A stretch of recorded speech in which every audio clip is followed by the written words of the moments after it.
నమస్తే, welcome to Disha TV. Telangana రాష్ట్రంలో మరో ఎన్నికల నగారా మోగింది. రాష్ట్రంలోని 116 మున్సిపాలిటీలు, 7 మున్సిపల్ కార్పొరేషన్ల ఎన్నికల నిర్వహణకు మంగళవారం మధ్యాహ్నం షెడ్యూల్ విడుదలైంది. మంగళవారం ఎస్ఈసి రాణి కుముదిని షెడ్యూల్ విడుదల చేశారు. ఈ ఎన్నికలకు సంబంధించి అభ్యర్థులు బుధవారం నుంచే నామినేషన్ల స్వీకరణ ప్రక్రియ కొనసాగుతుందని తెలిపారు. ఒకే విడతలో ఎన్నికలు నిర్వహించనున్నట్టు ఎన్నికల సంఘం అయితే స్పష్టం చేసింది. ఫిబ్రవరి 11న ఎన్నికలు నిర్వహించి ఫిబ్రవరి 13న ఓట్ల లెక్కింపు చేయనున్నారు. ఎక్కడైనా రీపోలింగ్ చేయాల్సి ఉంటే 12న నిర్వహిస్తామని ఎన్నికల సంఘం తెలిపింది. నామినేషన్ల ప్రక్రియ విషయానికి వస్తే మాత్రం ఈ నెల 28 అంటే రేపటి నుండే బుధవారం నుండి ఇక నామినేషన్ల ప్రక్రియ కూడా మొదలు కాబోతుంది. ఇక నామినేషన్లకు చివరి తేదీ మాత్రం 30వ తారీఖు జనవరి 30న నామినేషన్ల చివరి తేదీ ఉండబోతుంది. ఇక పోలింగ్ విషయానికి వస్తే మాత్రం ఫిబ్రవరి 11న పోలింగ్ నిర్వహించడానికి ఎన్నికల సంఘం మొత్తం సిద్ధం చేసింది.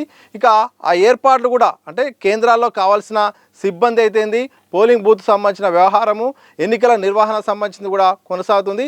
2 రోజుల అనంతరం అంటే ఎన్నికల తేదీ విషయానికి వస్తే మాత్రం 11వ తారీఖు అయితే మాత్రం కౌంటింగ్ విషయానికి వస్తే మాత్రం 13వ తారీఖు ఆ రోజు కౌంటింగ్ ఉండబోతుంది. అనంతరం ఫలితాలు కూడా ప్రకటించబోతుంది. మరిన్ని వివరాలకు వస్తే మాత్రం ఇక రాష్ట్ర వ్యాప్తంగా 116 మున్సిపాలిటీలు, 7 మున్సిపల్ కార్పొరేషన్ల జరుగుతున్న ఎన్నికల్ని ఒకే విడతలో నిర్వహించడానికి మొత్తం రంగం కూడా ఎన్నికల సంఘం సిద్ధం చేసింది. ఇందులో భాగంగా ఇక దానికి కావాల్సిన ఏర్పాట్లు ప్రక్రియ కూడా మొదలుపెట్టింది. ఇక రిజర్వేషన్ల అంశం కూడా ఇప్పటికే ఆయా ప్రాతిపదికన విడతల వారీగా కూడా ఆ ప్రాంతాలను బట్టి రిజర్వేషన్లు కూడా ఖరారు చేసింది. రాజకీయ పార్టీలకు కూడా ఇప్పటికే ఆల్ పార్టీ మీటింగ్ కూడా ఏర్పాటు చేసిన సందర్భం కనిపిస్తుంది. ఇలా మొత్తానికి తెలంగాణ రాష్ట్రంలో సర్పంచ్ ఎన్నికల తర్వాత మున్సిపల్ రాష్ట్ర ఎన్నికల సంఘం సిద్ధమైంది. ఆ తర్వాత ఇక వరుసగా ఎన్నికల నామ సంవత్సరం జరగబోతుంది. మరోవైపు జిహెచ్ఎంసీ ఎన్నికలు ఉన్నాయి. ఆ తర్వాత ఎంపీటీసీ, జెడ్పీటీసీ ఎన్నికలపైన కూడా రాష్ట్ర ప్రభుత్వము, రాష్ట్ర ఎన్నికల సంఘం కూడా దృష్టి పెట్టబోతుంది. దీంతో ఇక మున్సిపల్ ఎన్నికలకి చాలా కీలకంగా ప్రధాన పార్టీలు అయితే తీసుకుంటున్నాయి.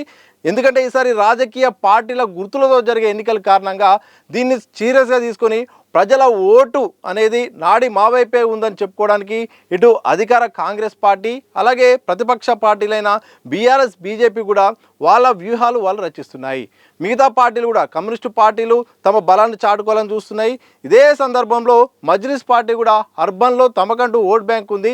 గతంతో పోలిస్తే ఈసారి పెంచి అత్యధిక స్థానాలు గెలవాలని కూడా లక్ష్యంగా పెట్టుకుంది. ఈ రకంగా తెలంగాణ రాష్ట్రంలో సర్పంచ్ ఎన్నికల తర్వాత అందరూ ఎంపీటీసీ, జెడ్పీటీసీ ఎన్నికల్లో భాగంగా పరిషత్ ఎన్నికలు ఉంటాయని చాలామంది అనుకున్నారు. కానీ అందుకు భిన్నంగా రాష్ట్ర ప్రభుత్వం అయితే మాత్రం ఈ మధ్య కాలంలో క్యాబినెట్లో భాగంగా గ్రీన్ సిగ్నల్ అయితే మాత్రం మున్సిపల్ ఎన్నికలు నిర్వహించడానికి అయితే మాత్రం పర్మిషన్ ఇచ్చింది. ఇక రాష్ట్ర ఎన్నికల సంఘం కూడా అందులో భాగంగా వచ్చే నెల 11వ తారీఖు ఫిబ్రవరి 11వ తారీఖు ఎన్నిక పోలింగ్ ఉండబోతుంది.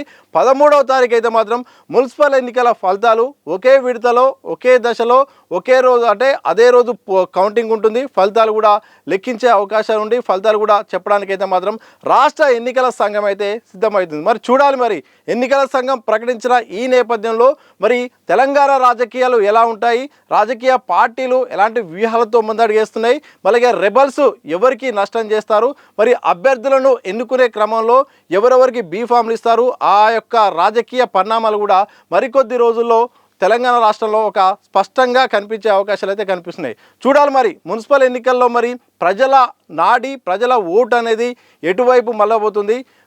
ప్రభుత్వ వ్యతిరేక ఓటు ఏ పార్టీకి ఉంచి కూడా నెంబర్ 2 వచ్చే అవకాశం ఉంది. మరి అధికార పార్టీ అయితే మాత్రం మరి సర్పంచ్ ఎన్నికల ఫలితాల నేపథ్యంలో మరి అధిక స్థానాలు గతంలో బీఆర్ఎస్ అధికారంలో ఉన్నప్పుడు సాధించినప్పుడు లాగా ఈసారి సాధిస్తుందా, లేకపోతే ఇటు ప్రతిపక్షాల యొక్క పోటీలో భాగంగా తగ్గించుకునే ప్రయత్నం చేస్తుందని మాత్రం మరికొద్ది రోజుల్లో ఈ ఫలితాలను బట్టి అయితే మాత్రం తెలుసుకునే అవకాశం అయితే కనిపిస్తూ ఉంది. ఇలాంటి కంటెంట్ మీకు నచ్చినట్టయితే దిశా టీవీ వీడియోలను లైక్ చేయండి, కామెంట్ చేయండి. అలాగే లేటెస్ట్ అప్డేట్స్ కోసం దిశా టీవీని సబ్స్క్రైబ్ చేసుకోండి.